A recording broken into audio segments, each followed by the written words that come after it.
아멘. 오늘도 주님의 말씀 앞에 나오신 우리 모든 성도님들을 주님의 이름으로 축복하고 환영합니다. 오늘 본문은 다니엘의 인생 속에서 가장 극적이었던 한 장면을 우리에게 소개합니다. 왕이 도장을 찍은 왕의 조서가 전국에 내려졌습니다. 내용을 보면 누구든지 30일 동안 왕 외에 다른 신에게 기도하면 사자굴에 던져진다는 것입니다. 이 조서는 명백히 다니엘을 겨냥한 함정이었습니다. 다니엘의 권세를 부러워하고 또 그를 미워하던 대적들은 다니엘 자신에게서는 결코 흠결을 찾을 수 없다는 것을 알았습니다. 그래서 그들은 흠결을 만들어야 했고 고안해낸 방법이 그의 신앙을 흔드는 것이었습니다. 그래서 이런 왕의 조서를 왕에게 요구했던 것이죠. 그러니까 그들은 이 왕의 조서가 내려지더라도 다니엘이 어떻게 할 것이라고 생각한 것입니까? 평소처럼 기도할 거라고 알고 있었던 것입니다. 평소에 다니엘이 어떤 모습으로 그의 삶을 살아왔는지를 우리에게 잘 보여주는 대목입니다. 성경은 단 한 문장으로 이 말씀을 기록하던데 전에 하던 대로 하루 3번씩 무릎을 꿇고 기도하며 그의 하나님께 감사하였더라. 이 짧은 문장이 다니엘의 신앙과 그의 삶 전부를 우리에게 말해줍니다. 여러분 말씀에도 보면 알 수 있지만 30일입니다. 이 조서는 그 효력이 영원히 유효한 것이 아니었어요. 고작 한 달이었습니다. 그 한 달만 잘 숨으면 아무 문제가 없는 거죠. 아니면 문을 닫고 기도할 수도 있었을 겁니다. 그럼에도 다니엘은 그저 전에 하던 대로 하나님께 나아갔습니다. 대단한 결단이나 영웅적인 의지 그런 것이 아닙니다. 그저 전에 하던 대로 했을 뿐이라는 거예요. 분명 왕의 조서와 그 목적이 어디 있는지 분명히 알았을 겁니다.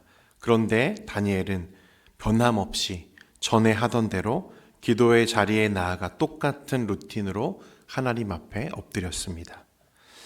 이 위기는 다니엘이 평소 가지고 있던 기도의 습관이 그의 삶이 자기 만족과 형식적인 기도가 아니라 하나님 앞에서 생명을 드리는 기도, 습관이 은혜의 길이 되는 루틴이었음을 드러냈습니다.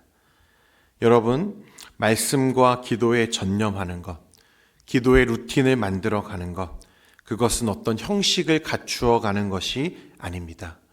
오늘 저와 여러분이 할 것은 알람을 맞춰놓고 형식적인 기도의 자리에 반복적으로 나아가라고 말하는 것이 아닙니다. 하나님은 우리와 그런 의무적인 관계를 원하시는 것이 아니라 생명을 나누는 관계, 사랑으로 이루어지는 순종을 기뻐하시는 줄 믿습니다. 다니엘의 기도는 그런 기도였습니다. 정해진 시간은 믿음의 방향을 고정시키고 하루 3번, 이것은 규율이 아니라 관계의 약속이었다는 것입니다. 사랑하는 사람과 약속된 통화처럼 하나님과의 만남은 의무가 아니라 사랑의 소통이었다는 것입니다. 그래서 그의 기도 루틴은 우선순위에 대한 신앙 고백이었습니다.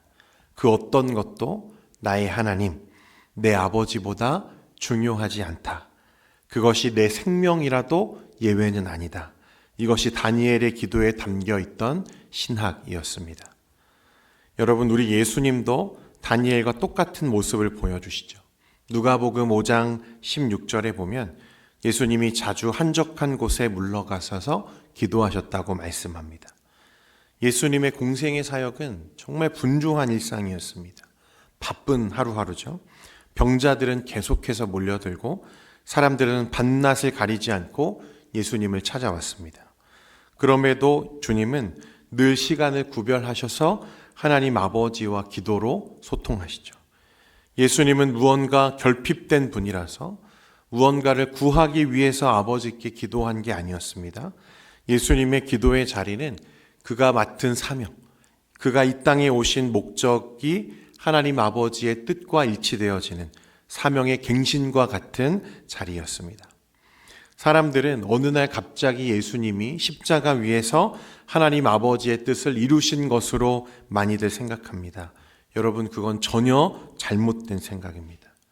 예수님의 생애 전부는 그 걸음걸음 하나하나가 아버지의 뜻을 이루는 완전한 순종이었고, 예수님의 기도는 그런 예수님의 삶을 아버지께로 고정하는, 아버지의 뜻에 고정하는 사명의 시간이었음을 우리가 보게 되는 것입니다. 아버지, 내 뜻대로 마시옵고 아버지의 뜻대로 하옵소서 라고 기도하신 대로 그 기도의 반복이 결국 십자가의 순종으로 완성되었다는 것입니다. 사랑하는 성도 여러분, 사람은 위기 때 본 모습이 드러납니다. 평소에 보이지 않던 내면의 진실함이 그 순간에 다 드러나는 거죠.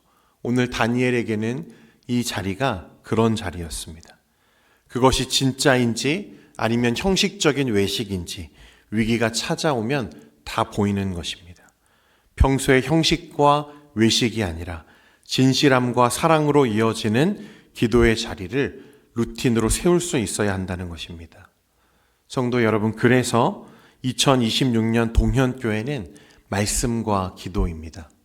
우리가 모이기를 힘쓰자라고 했는데, 우리가 세워야 할 모임은 그냥 목적 없이 우리의 즐거움을 위한 모임을 말하는 게 아닙니다. 모이면 말씀에 전념하고 기도로 우리의 마음과 사명을 세우는 것이 모이는 목적이 되어야 할 줄 믿습니다. 사랑하는 여러분, 하나님의 말씀대로 사는 삶, 하나님께서 다스리시는 삶에 여러분의 믿음의 자리를 바로 세울 수 있기를 축원드립니다. 아버지 하나님의 뜻에 내 삶을 일치시키는 기도의 자리를 반드시 삶에서 세워내는 동현교회 성도 여러분 되시기를 축복합니다. 그래서 어떤 상황이라도 아버지 하나님을 신뢰하며 다니엘이 그랬던 것처럼 전에 하던 대로 기도로 하나님의 거룩한 뜻과 계획을 향해서 한 걸음씩 나아가는 여러분들의 삶이 되시기를 반드시 축복합니다. 그러할 때 다니엘의 걸음을 하나님께서 지키셨듯이 여러분들의 그 걸음걸음을, 그 결단과 순종을 하나님께서 축복으로, 구원으로 갚으실 줄